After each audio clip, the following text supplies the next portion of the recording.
You can't keep seeing my husband. As I'm dying. What?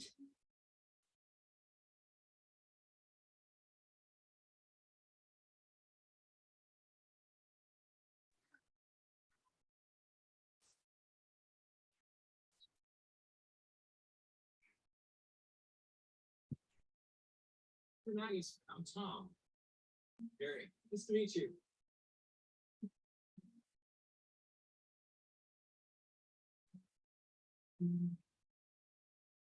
Take me to the airport, please.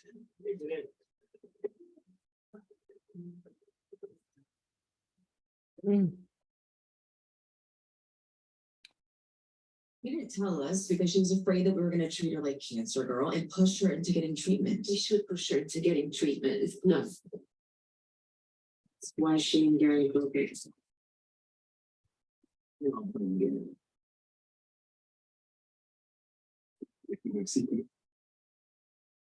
When people can syringe means this means no, she shouldn't. We're not gonna let her.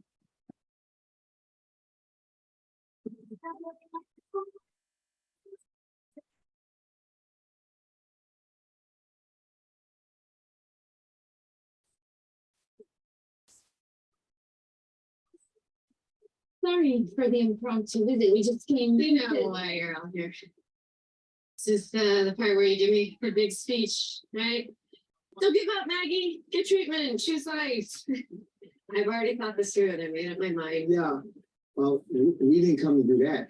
No, we came because we need to have picking out the wine for tomorrow night's party, and I'm not drinking, and I don't trust his face. So we got a case, a wine, and an assortment of cheese.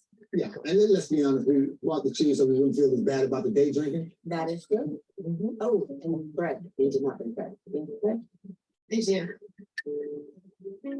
All right, come on in. Okay.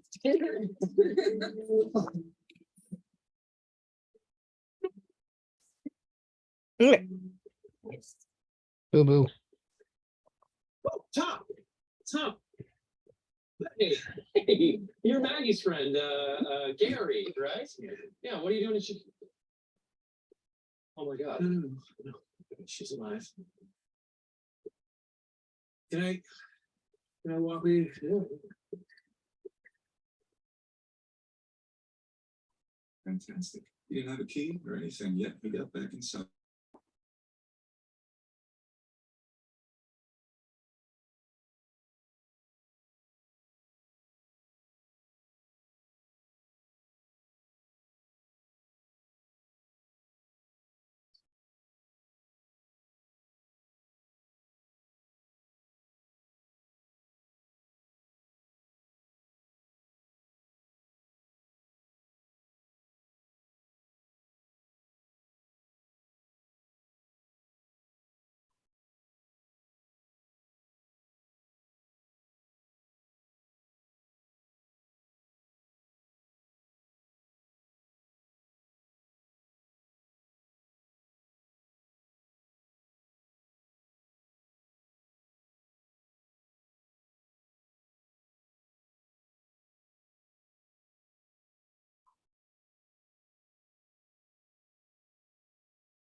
Steve Schmidt.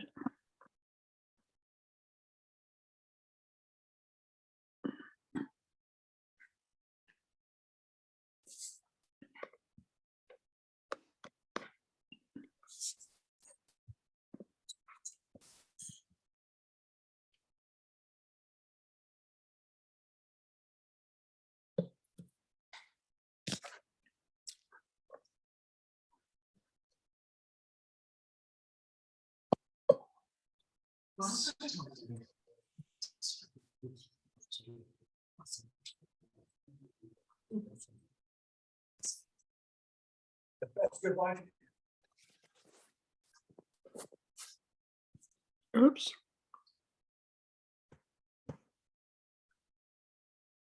Not.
Buenacorsi is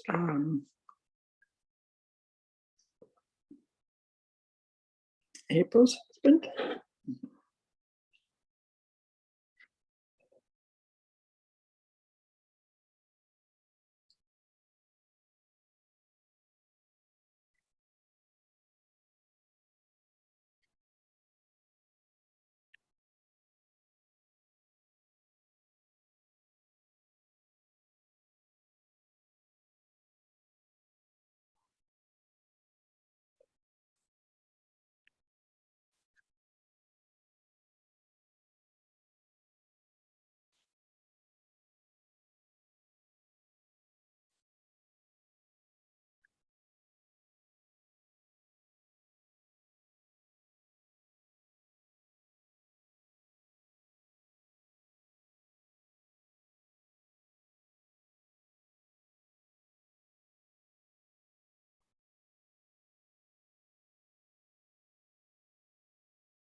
Hello. Hello. Just 1 second. I'm watching this and my other computer is connected to more things. I apologize for the momentary. Can everybody hear me? Yep. Oops. Can people hear me? Yeah, okay. Because I can't hear anyone. So I'm hoping this, my other computer pops up. Give me 1 second.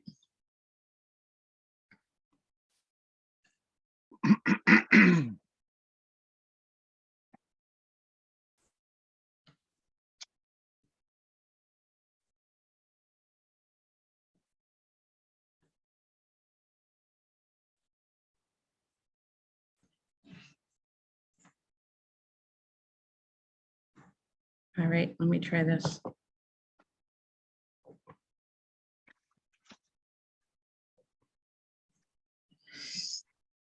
I think I have my speakers off.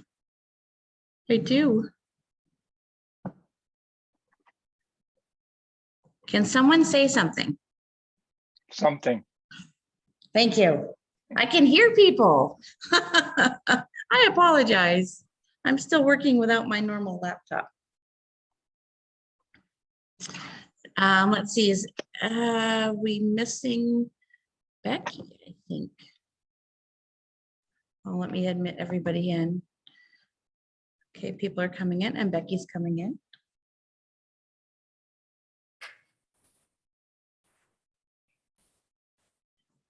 Okay, I'm going to let myself in on my other computer. One moment.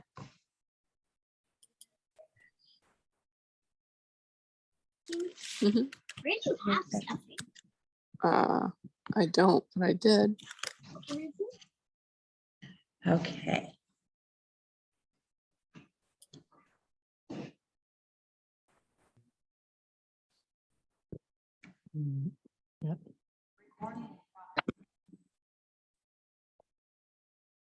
Okay.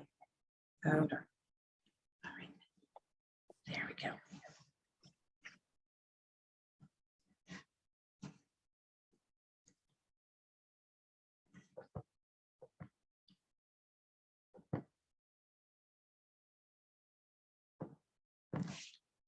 Okay, can only people hear only one of me? No. I hear There's a little two. echo. There's two of you. Yeah, I think he's here. I'm back. That better? Muted us. Mm-hmm. That good? Okay, perfect. I'm gonna Amanda? turn this- Amanda or anybody else from PIP except Mike B. Yeah, me neither. And what's her name? Can people who are, can people mute The themselves, select board is please? not there. Yeah. Oh, God. We can hear your conversation. I'm not sure you're intending for that. Okay, welcome everybody. There is a lot of people here. It's great to see everybody. So let's get started.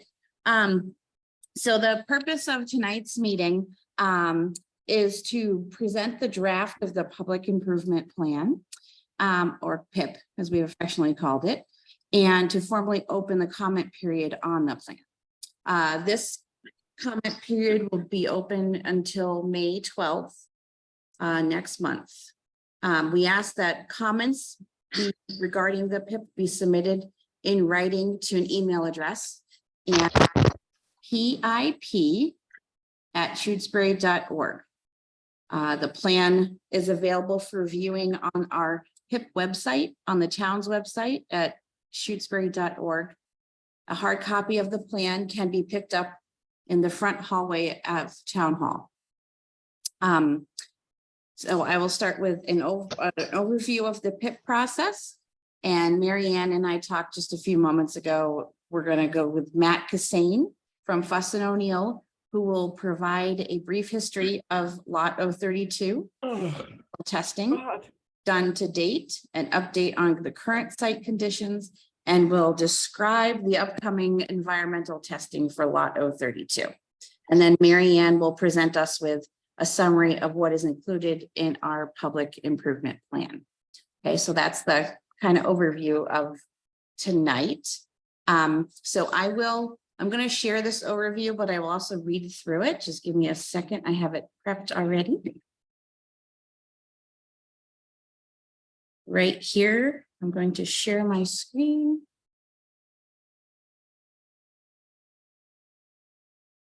Becky, you have to make my Melissa one co-host, not the one that shows up with the picture. The one with the M. Thank you. And please let me know if you can see this because I can't see what you see. Can everybody see my screen with an overview on it? Yes? Yes. Okay, thank you. Thank you, Eric. I can see it. Okay, if you can, hopefully everybody else can. If you can't, please let me know. The Massachusetts, so let me give you the overview. The Massachusetts Contingency Plan, or MCP process, provides opportunities for public involvement throughout the duration of the response actions to the discoveries of a hazardous materials. For sites where the public indicates interest in becoming involved in this process, the site is designated as a PIP site and requires the preparation of a plan that identifies specific activities that will be undertaken to address public concerns to the extent possible.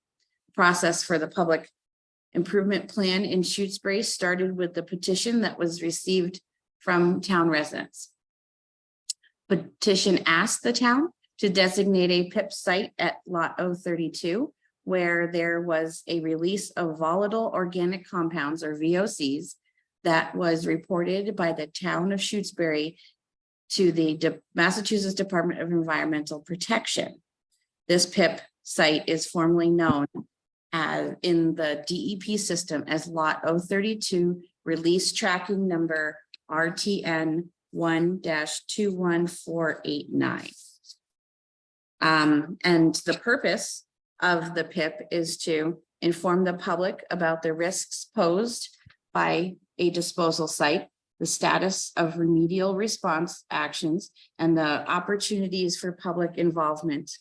And 2, to solicit the concerns of the public about the disposal site and remedial response actions, so that to the extent possible, these concerns can be addressed and incorporated in planning remedial response actions. To meet each of these 2 objectives, the town of Shutesbury proposes to undertake specific activities during the ongoing investigation and remedial response process at the site. These activities will be described by Mary Ann and Matthew Costain from Fuss and O'Neill. So with that, I think, Matt, if you're ready, do you want to take over and give us the information you were set to tonight? Yep. Yeah. So, I'm happy to join everyone tonight. I think many of you have seen me on a call before, but I'm Matthew Costain. I'm a senior geologist with Fuss and O'Neill out of Springfield, Massachusetts. And I'm also the project manager on our behalf for this site. So I was going to go through a little bit of a presentation I've given, a couple of times here. I'm just trying to close off stop my screen share. So give me 1 second. I've lost there we go. There you go. Go ahead. Okay. Can everybody see my screen? Mm-hmm. Okay. Yes. Like Melissa just said, this site is identified by the Massachusetts Department of Environmental Protection with release tracking number 1-21489. Again, this is the entirety of this presentation was already kind of given before, but I'm going to kind of just touch on some of the key points for those that may not have been here during the previous presentations. So just a brief kind of background of what is the MCP, or the Massachusetts Contingency Plan. It is a set of regulations under 310 CMR 40 that were promulgated by the Mass DEP back in 1983. It was in response to Mass General Law, Chapter 21E of the Massachusetts Superfund Act, and it was a vehicle in which the Department of Environmental Protection could carry out the responsibilities outlined under 21E. Back in 93, it was revised, or the largest revision, which took the program from a state-run program and privatized the program and put it into the hands of licensed site professionals. The licensed site professional on this release tracking number is Tim Clinton, and he is a coworker of mine at Fuss and O'Neill. LSPs are given the authorization to work on behalf of the responsible parties to oversee the assessment and cleanup of sites. There's a whole licensure process, so they're kind of given the authority to go ahead and oversee the cleanup. And then there's the ability for the DEP to provide additional oversight through, any different, there's a few different avenues, one of them being an audit process, and then the public also has involvement opportunity throughout the process, either with a PIP or without a PIP. And, in this case, obviously, this site has been designated a PIP site. And that just is an additional kind of layer of involvement that the public can take on. The most recent updates, the MCP, were promulgated back in December 2019, and there's new updates to the MCP that'll be rolling out, we've been told, sometime in the next couple of months. And that'll reflect some of the changing, up and coming contaminants of concern, climate change, things like that. And just a little background, there's over 44,000 confirmed and suspected hazardous waste sites across Mass. So there's over 44,000 release tracking numbers associated with those sites. And just briefly on the MCP process, it starts with a notification. There's different levels of notification, 2 being kind of the most time critical, an oil tanker rolls over on a highway, all the way down to 120-day reportable condition, exceedance of a groundwater standard, but no imminent hazard exists. In this case, we had a 120-day reportable condition. OTO did the previous investigation, but the town is responsible to report it as the property owner. So they reported that as a 120-day condition, and that started the clock in the process under the MCP. The first thing to do was to get this phase 1 initial site investigation complete, which we did back in January. And then the clock starts to get your phase 2 comprehensive site assessment submitted. You have 3 years to do so. Obviously, you can do it much quicker, faster, but that is kind of the timeline that you get. You can see these other kind of avenues in which you can achieve either temporary or permanent solution. The goal on any site is to achieve a permanent solution with no conditions, which means you found a condition of no significant risk. There's, no harm that is being presented by the site, and it's closed in the eyes of the Mass DEP. The RTN is closed. And a little bit of background on this site. From 57 to 67, it was used by the U.S. Air Force for a terminal, very high frequency omni-range radar facility. You can see this aerial image off to the right here. It's from 1962, and you can see that little white dot right here, and that was the TVOR, as it was called. And obviously they cleared a large portion of the surrounding parcels because I believe due to line of sight requirements for this piece of machinery to work.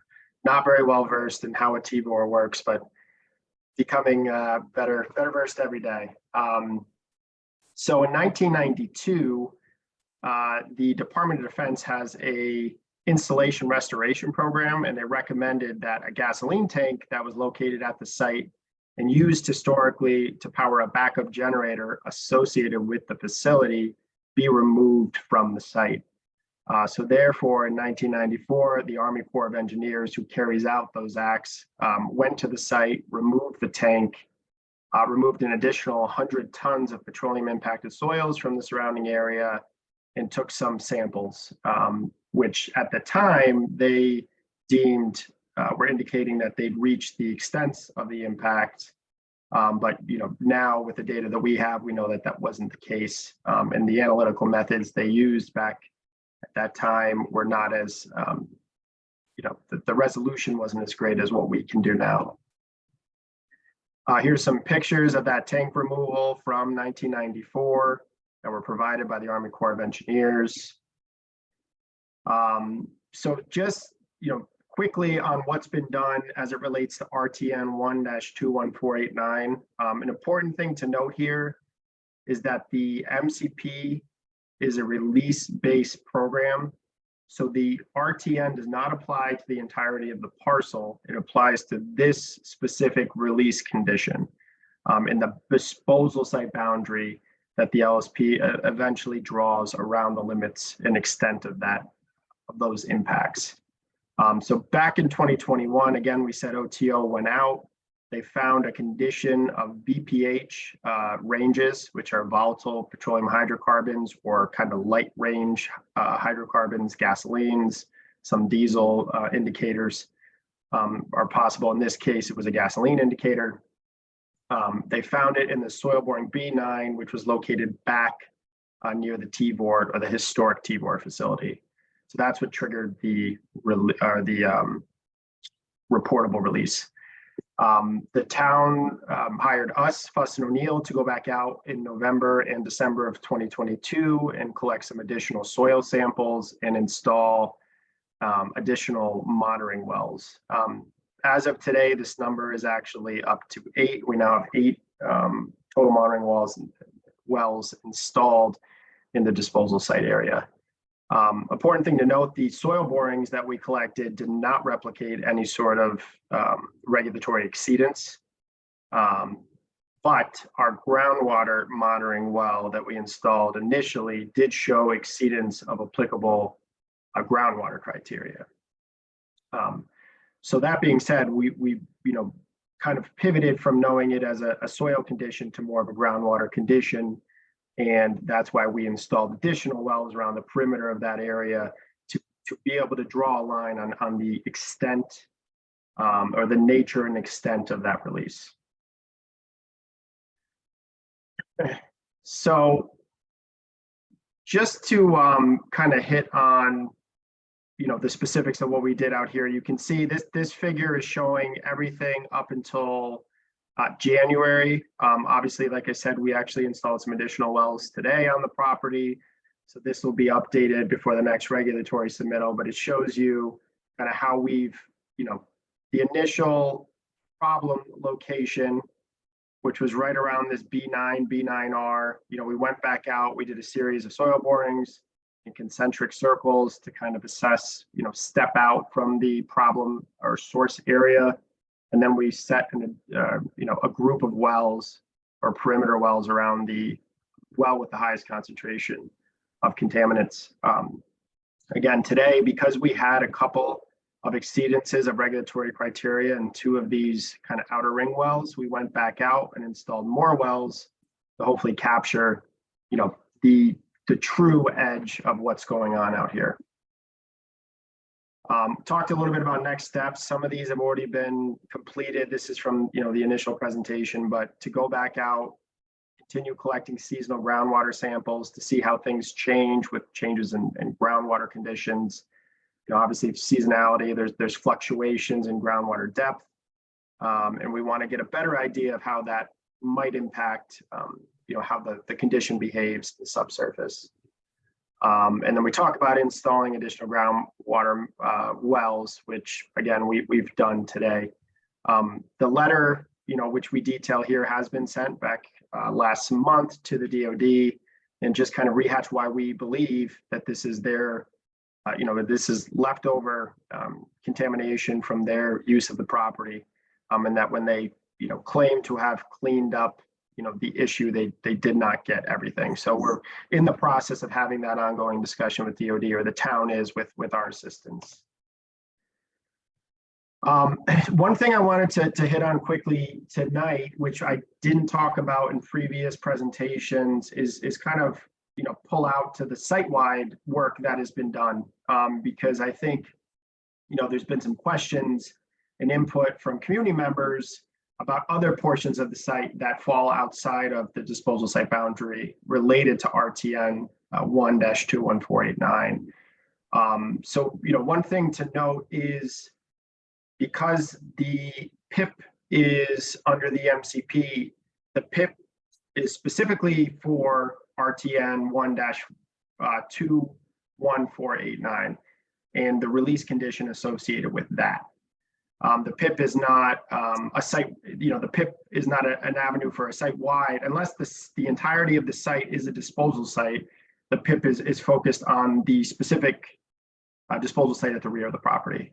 But that being said, we did want to talk a little bit about some of the other investigations that have been done on behalf of the town at the front of the parcel and in other areas.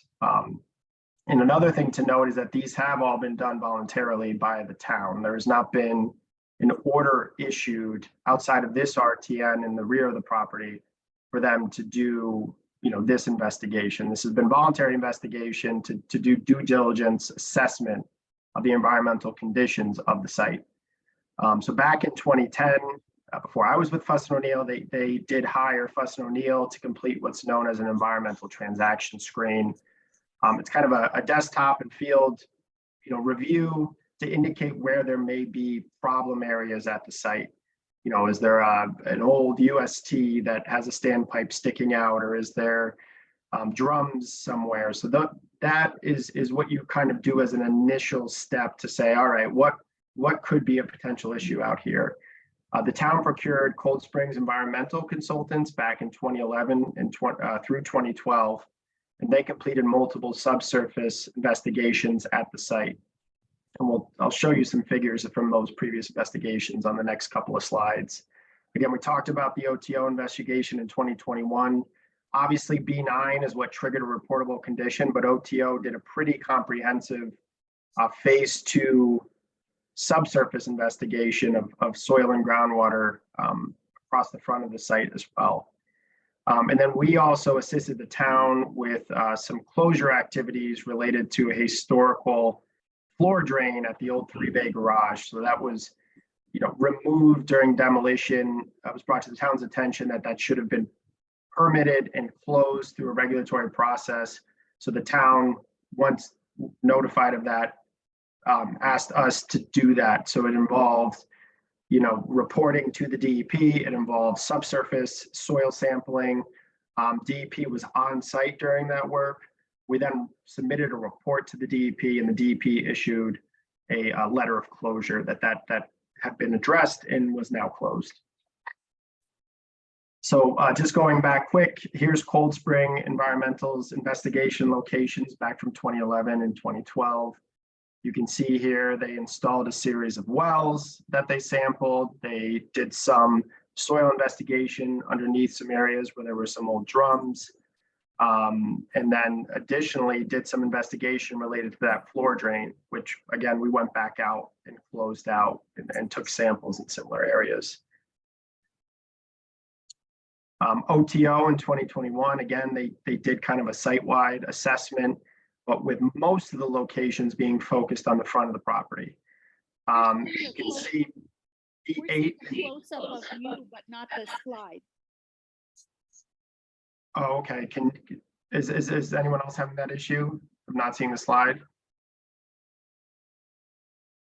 Melissa, are you able to see the slide? I can see it on both of my screens.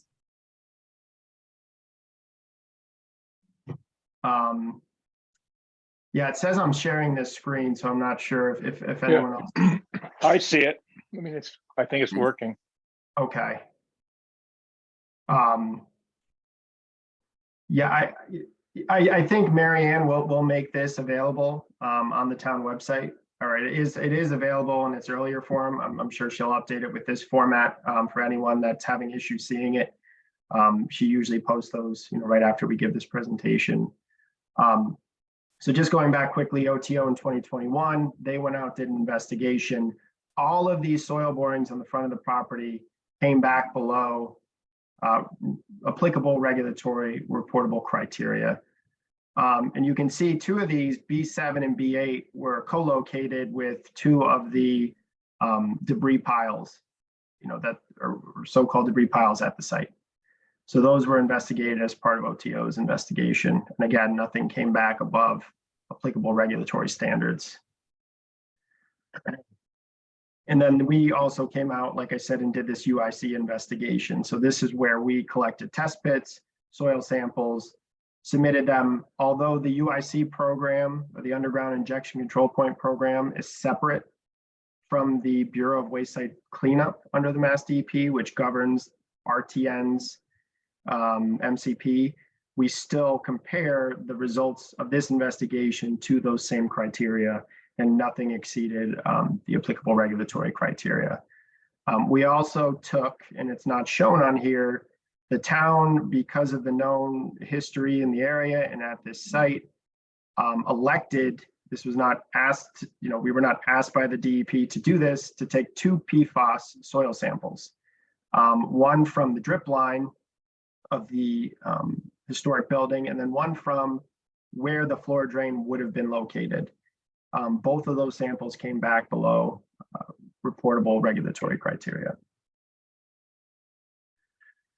So that's where we're at now. Like I said, we did install some more wells today. We will be going back out to develop those wells and then sample those wells in the next few weeks. And we'll be assessing those data against our other data to see, what we can tell from long-term trends and start, formalizing our approach for, our remedial strategy or our cleanup strategy to eliminate that issue.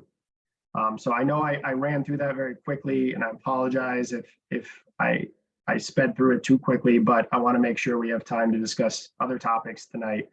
But again, I believe Marianne has the earlier version of this up. She'll probably make the newer version available. So I appreciate you all taking time to listen to me talk of it. For some of you, probably the third time. Again, thank you for having me tonight. Thank you very much. Appreciate it. Mary Ann, would you like to flow into your piece? Are you there, Mary Ann?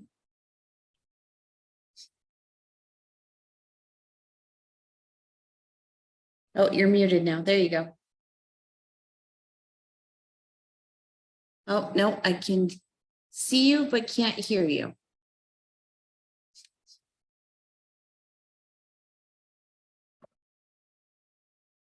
Do you hear me now? Perfect. Yes? You can't hear me?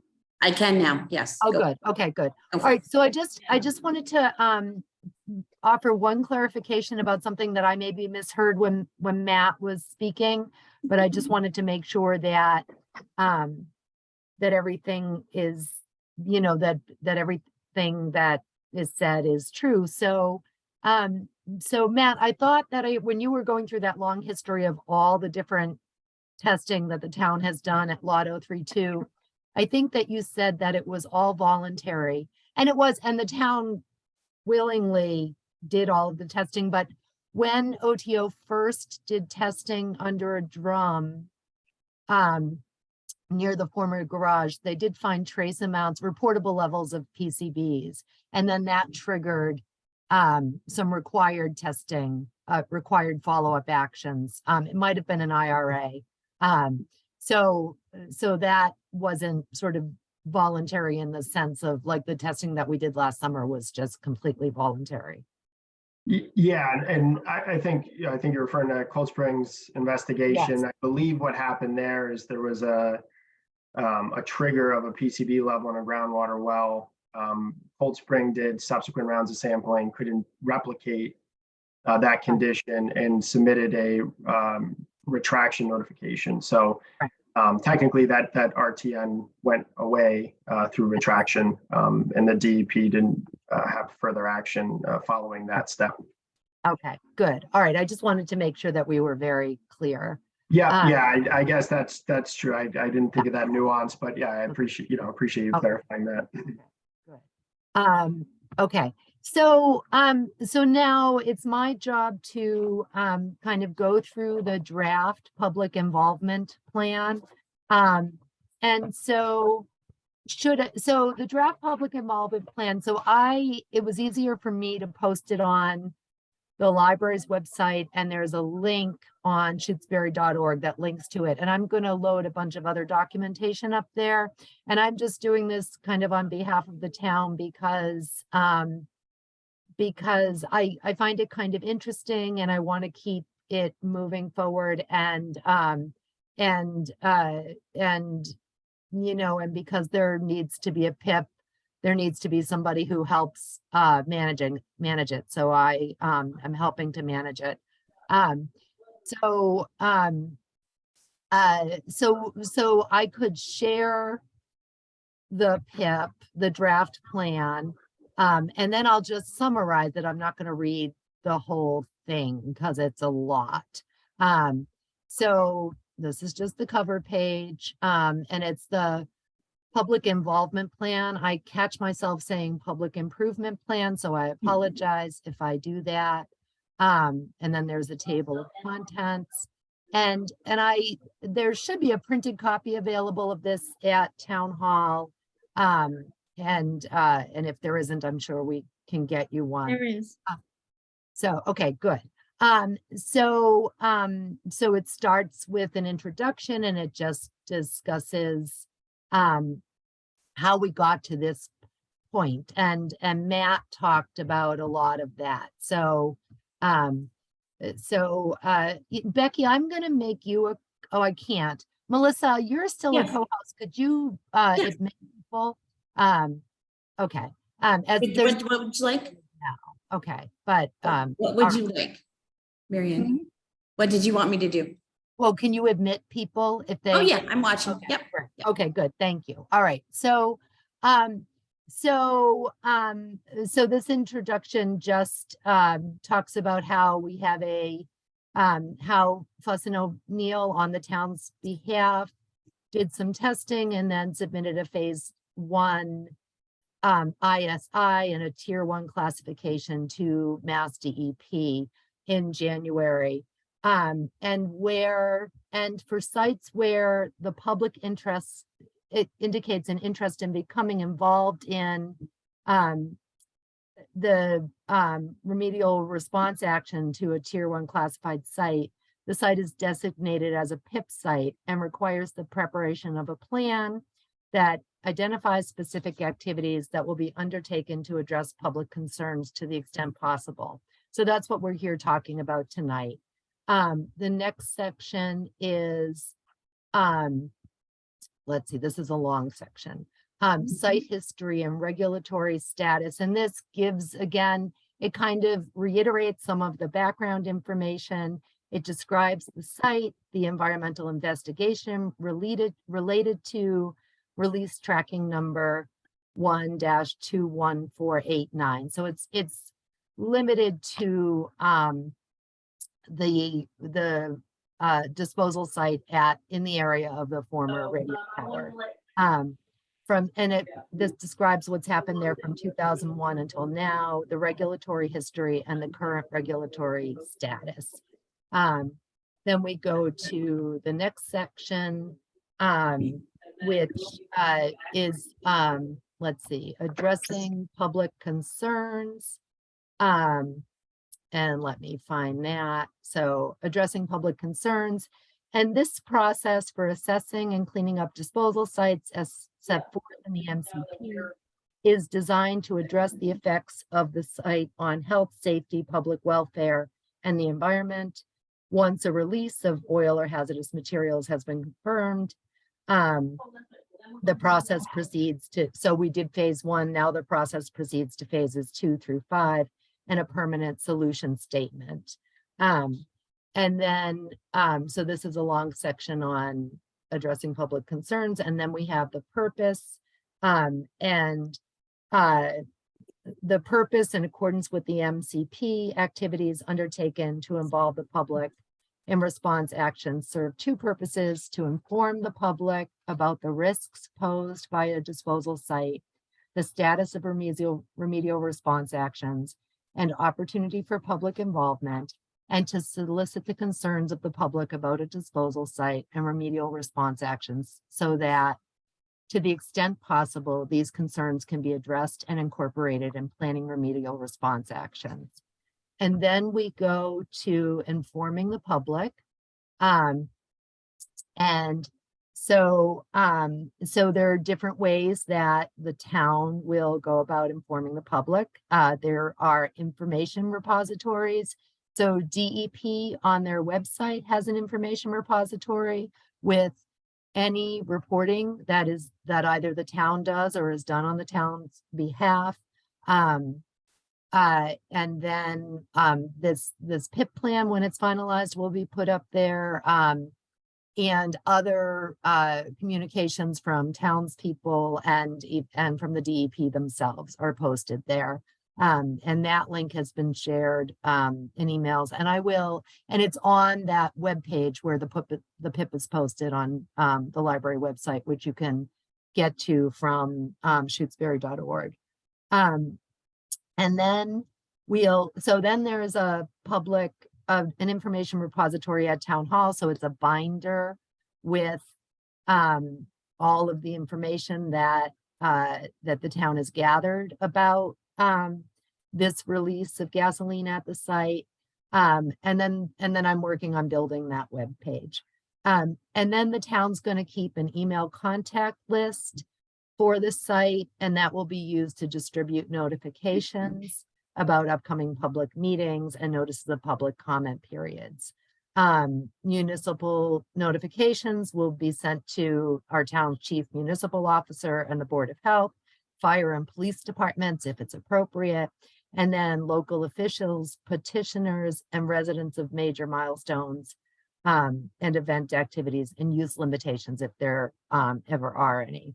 And then we go down to, so then that's the contact list, and then we've got municipal notifications I just talked about.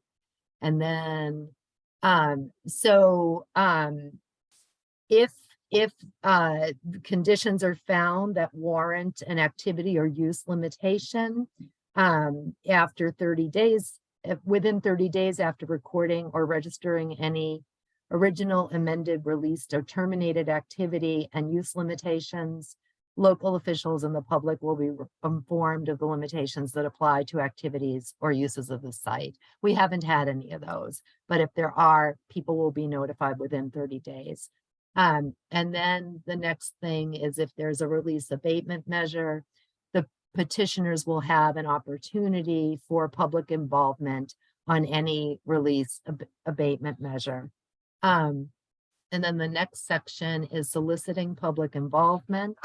And the town will provide opportunities for public input regarding site remediation decisions by holding public comment periods and preparing summaries of all comments received during the public comment period and responses to them.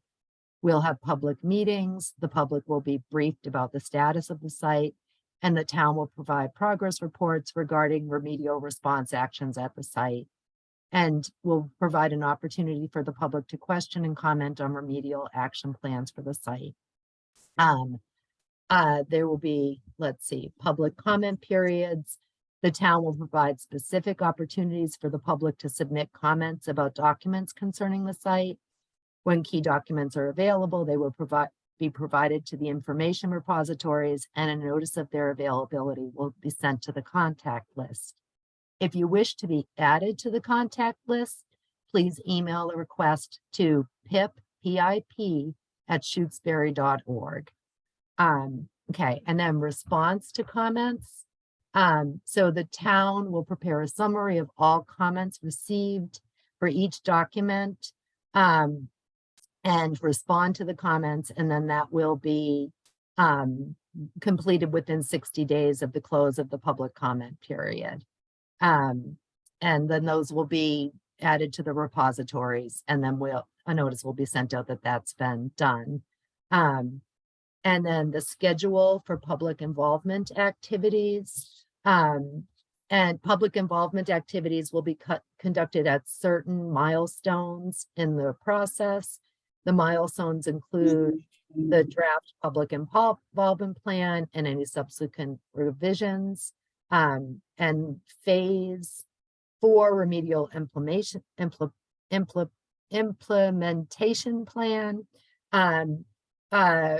Let's see, our RAM plans, and RAM is Matt, remind me what RAM stands for. So release abatement measure. Okay. And then permanent solution statements, including any activity use limitations if there are any.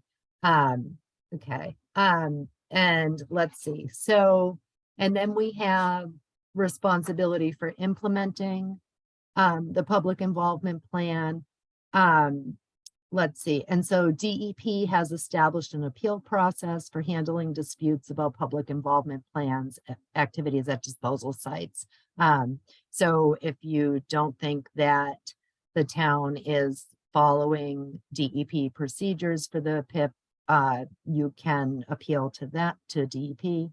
And then revisions to the plan. So this section details the steps the town will take if the PIP is revised. including public notification and public comment. And then we have the contact list. Right now, the contact list is the petitioners. And so this is the contact list. This will be provided to DEP. And again, if you would like to be on the contact list, please email pip@shutesbury.org and we'll add you. And then there's a glossary of terms and abbreviations. So if you don't remember what RAM stands for, it's in this list. So now back to you, Melissa. Okay, well, thank you very much, Mary Ann, for that. Now, I think at this point, and I remember you saying this on the phone, Mary Ann, that there is a point for comments. So if anyone has some brief comments, Mary Ann, can you help me watch hands? Yes. That pop up? And we do want to reiterate, though, we do want them in writing to the PIP@shutesbury.org so we can address them in a way that is. Bill Lechonic has his hand up. Okay, Les, go ahead. And then I see Alex. Go ahead, Les. Okay, can you hear me, please? Yes. Okay, great. So I had to go to the finance committee meeting and then back to you all. It's kind of a horror show of town meetings conflicting with one another, and that's a little disappointing in and of itself. But I'm curious. The agenda for tonight's meeting was, I think, a download for the public involvement plan. And at the bottom of that, it's the Friends of the M.N. Spear Library. And I'm curious what the relationship is between Friends of the Spear Memorial Library and the Board of Selectmen, who I think are responsible for this public involvement plan. So that's question number one. And then question number two was, I'm requesting or asking whether or not the document that Mary Ann just walked people through is going to be posted on the town website, because there's not much posted on the town website except report references or downloads to different reports, and there's no real narrative. And I understand, Mary Ann, that was a good narrative that you presented, the tail end of which I just saw. So those are my two questions: whether or not Mary Ann's presentation is going to be posted on the website, and number two, what's the relationship between the Board of Selectmen and the Friends of the Spear Memorial Library? Thank you. Why don't I answer that? Okay, so I prepared the PIP plan on behalf of the town, and it's much easier for me to post things on the library's website, and the Friends of the Library built the library's website initially, so it says Friends of the Library on the bottom of the web page. There is a link to, so I've created a web page on mnsphere.org that has all of the PIP documentation that I've uploaded so far, and it's called Public Involvement Plan RTN 1-21489. And then and there's a link to it from shutesbury.org. So if you click on right on the homepage, right on the homepage of shutesbury.org, you can click on that link and it will bring you to that page, and it has the public involvement, the draft public involvement plan, and then some related documentation. And I'll put Matt Cassane's presentation up on that page later this week. And it has a link to the Mass DEP website that has the documentation about this page. So I don't know how to use the software for the town website, and in the interest of just getting the work done and getting the information available, I put it on my own website. Okay. All right. Amanda. Thank you, Melissa. I have two questions also, if that's okay. My first question is, The questions and concerns that were gathered at the March 28th Select Board meeting, Rita Farrell characterized it as the interview process, and also all the written concerns and questions you guys got. Are they going to be attached to this draft plan? I don't see any, and I thought they were going to be there with, at least kind of under general headings and with some answers to them. That's one question. The second one is, I'm not sure about this, but has there ever been a question about this VOC issue?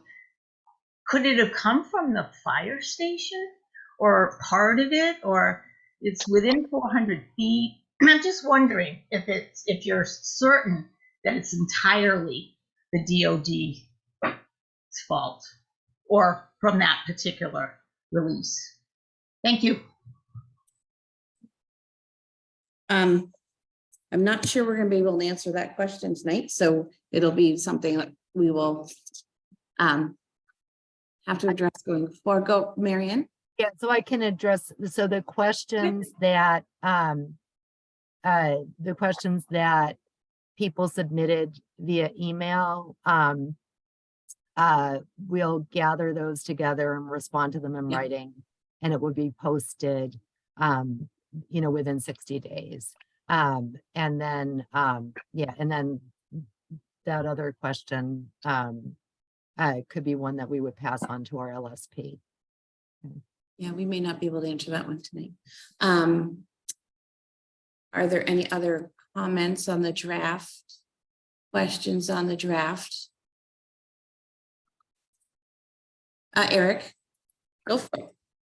Yeah, very quickly. I noticed Marianne used the term in the document is the term "the town will respond." What does that mean? Who is the town? That's all. The collective, probably, of all of us. Right. Yeah.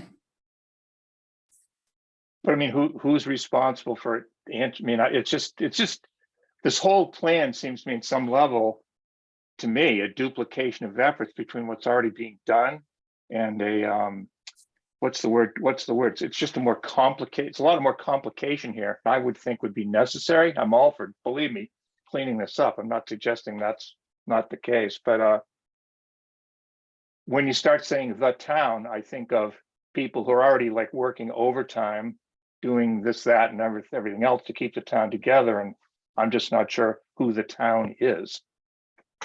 So define the town.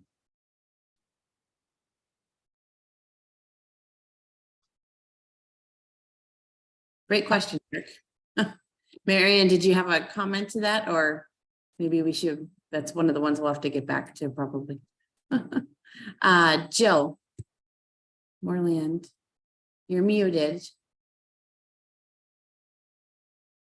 Okay, no longer mute. Nope, you're good. So I think Marianne said that the concerns and questions submitted would be on the website, and answers to that within 60 days. Just clarifying that. That is what was said, yes. Okay, well, is that before town meeting, before the town meeting, or is gonna be after town meeting? Let me look at a calendar. And why would it take 60 days to sort of maybe rolling as concerns and questions come up? Can't they be responded to on the public website for viewing as they come in? Why wait 60 days or up to 60 days? So that we have the capacity to get the work done. So Eric just said, and Eric, thank you, I appreciate that the town is responsible for managing this process. And so I am volunteering for the town to help manage this process. And so so I need time to manage the process. And I do it as I have time to do it. So I sent an email to the petitioners last night, I think after 10 p.m. And so I won't have time to look at those questions again until maybe next week. And then there are 5 or 6 pages of questions. And I'll, you know, the work will get done by the 60 days. The DEP gives us a deadline. We're trying to follow DEP's process. And this time of the year also, just as to be aware, is busy because of town meeting. So we also have the town meeting stuff we're all trying to prep for too. So that adds into it, and the new library building. So we're all. By the way, my silence doesn't mean No, that's fine. It might mean that I'm speechless, but it doesn't mean that it's a very satisfactory response. Because I don't really think that's really responding to concerns of the community as a priority if you put it off for 60 days. So, and I have a question for Matt. Is he still with us? Oh, yeah, you are. Yeah. Can you hear me, Matt? Yep. Okay. So I think you referred to the Fuss and O'Neill 2010. What did you call it? Report or assessment or? It was a property transaction screen. I believe it was 2009, or it could have been 2010. I can't recall, but yeah, it's a property transaction screen, which is a more limited kind of phase 1 environmental site assessment. Right. Well, when I was looking at select board notes going back in time, I saw that Fuss and O'Neill had a letter dated December 29th, 2010, and it was addressed to Becky Torres, and it was signed by Mary Britton. She's a senior hydrologist, and Timothy Keene, who is an LSP. And I just want to quote from that letter. It was regarding, I think, the fire station gasoline leak. And it says, the full vertical and horizontal extent of gasoline contamination at the Shutesbury Fire Department has not been determined. The close proximity of this disposal site and the nature of the contamination represent an environmental concern for 66 Leverett Road, or lot 32. And then they mention the response action should be continued to be monitored to determine if the contamination represents a risk to all of lot 32 due to the close proximity of 400 feet of the fire station to lot 032. And so my thoughts were, given that analysis and professional concerns and recommendations to more thoroughly evaluate the gasoline release at the fire station, that they thought it could represent an environmental concern for the lot, given the high, and of course, we haven't even talked about the PFAS contamination.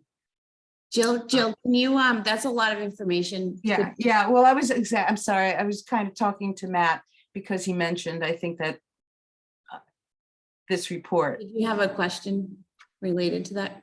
Yeah. So my question was, what about those concerns? I'll hit on that briefly. But so when you do a property transaction screen, there's no kind of subsurface investigation. You look at, files that are regularly available. We go to the DEP's file viewer.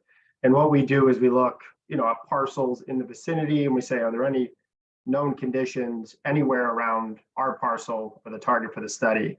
And then you always, it's common practice to list out, okay, there's an RTN or a release condition 400 feet northwest of the parcel.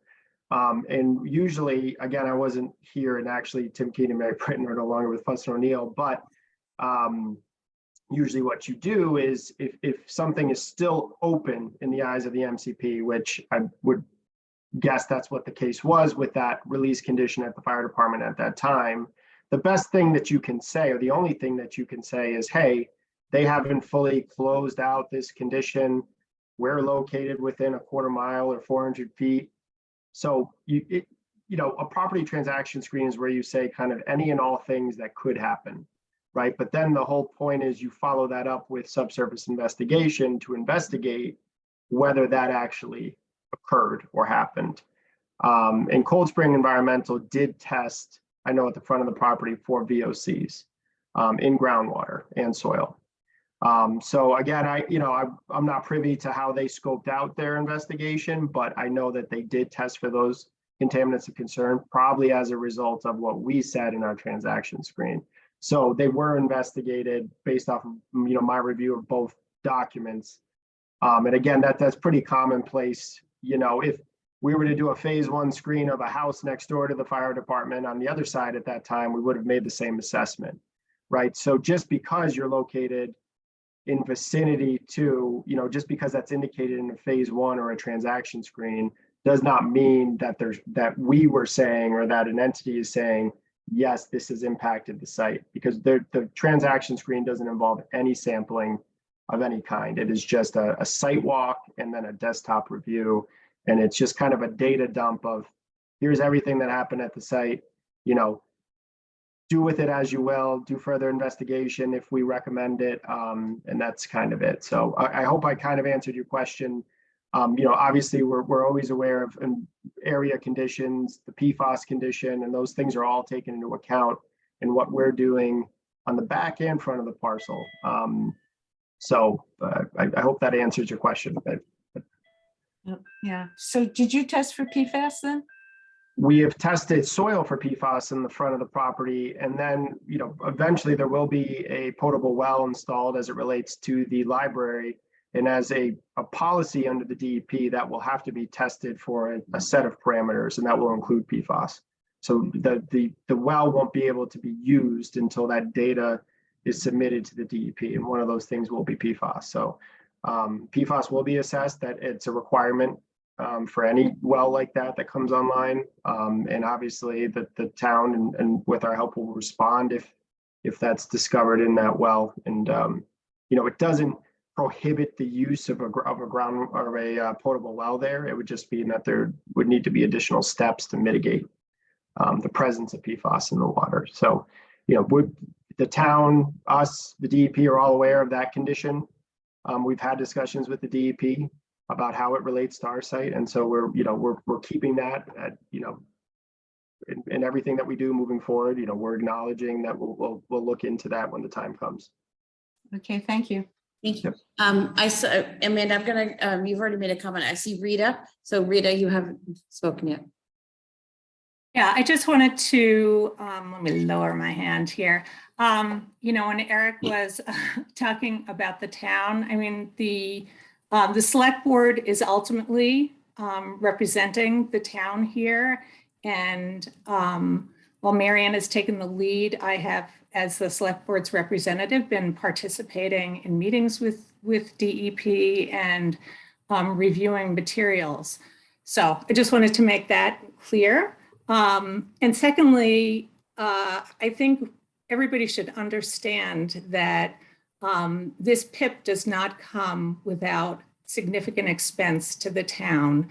And so we are trying to be vigilant, and we had quotes of tens of thousands of dollars to manage this process.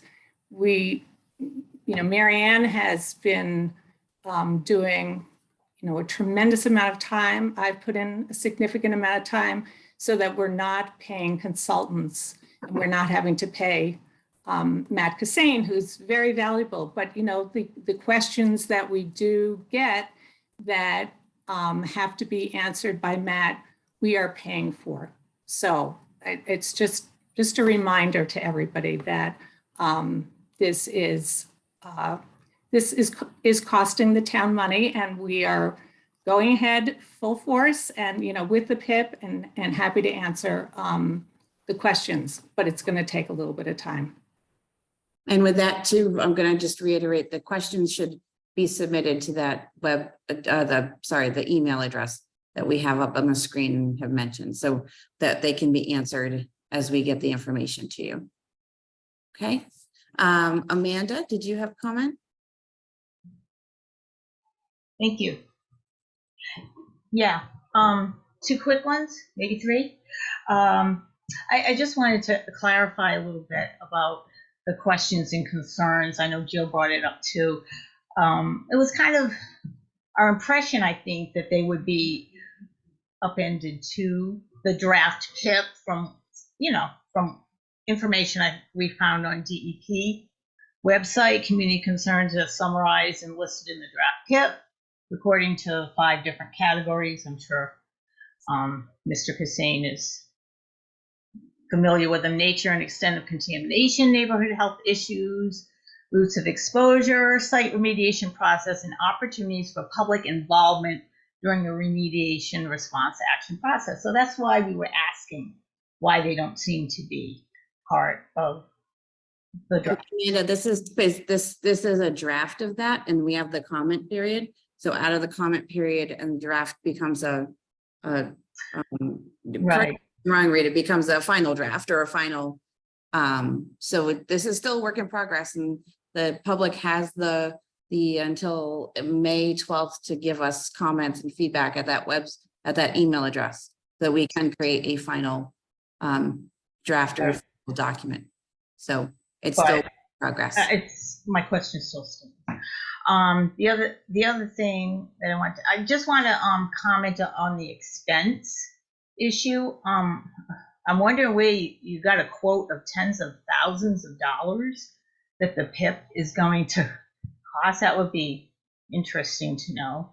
I'm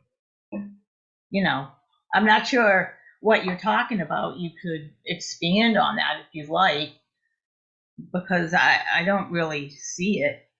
Of course, you have to make up the draft. I understand that. And Matt Hussein was here tonight, but the 2 previous meetings, he didn't need to be at either of them. You guys wanted him there. It wasn't necessary for the PIP. And I think that a lot of the stuff that we want to know about is, I think we have a right to know. And I think we would expect our town to want to share this information with us. So that's, I guess, my 2 cents worth. I think Rita has a comment to that. Oh, no, okay. Yeah. And I was just going to say, we got a quote from Fuss and O'Neill to oversee this process for $35,000. And when we met with DEP this week, they said typically a PIP process costs $40,000. So we had a quote, and we had a DEP confirmation that it could have been as much as $40,000. Okay. All right. Well, I suppose if you say so, I'd like to see that itemized thing. So I'll just ask Grace for it. All right. Oh, Mateo, see your hand up.